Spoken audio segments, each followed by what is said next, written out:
বিরাট কোহলির কামব্যাক হয়ে গেছে। হ্যাঁ গাইজ, বিরাট কোহলি আবার নতুন করে নাম্বার 1 ওডিআই ব্যাটার হয়ে গেছেন। ১৪৩ দিনের পর তিনি আবার আইসিসি ওডিআই র্যাঙ্কিংসের নাম্বার 1 স্পট দখল করেছেন। প্রথমবার তিনি নাম্বার 1 ওডিআই ব্যাটার হয়েছিলেন ২০১৩ সালে, তখন তার বয়স ছিল মাত্র ২৪ বছর। আর এখন ২০২৬ সালের শুরুতে, যখন তার বয়স ৩৭ বছর, তখন আবার সেই শীর্ষস্থান ফিরে পেয়ে নতুনভাবে শুরু করেছেন। ভাই, তিনি সত্যিই সর্বকালের সেরা হোয়াইট বল ক্রিকেটার। অক্টোবরে অস্ট্রেলিয়ার বিরুদ্ধে তিনি ওডিআই ক্রিকেটে কামব্যাক করেছিলেন, যেখানে প্রথম ২ ম্যাচে পরপর ডাক দেখতেও হয়েছিল। কিন্তু জানুয়ারি ২০২৬-এ তার পারফরম্যান্স, ভাই, নিজের চোখেই দেখে নাও।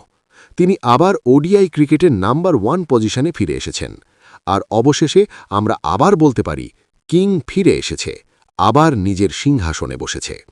ভিডিওটি ভালো লাগলে লাইক করুন এবং ক্রিকেট জগতের এমন আরও অজানা তথ্য জানতে চ্যানেলটি সাবস্ক্রাইব করে বেল আইকনটি বাজিয়ে দিন। ফিরছি নতুন কোনো আপডেট নিয়ে। ধন্যবাদ।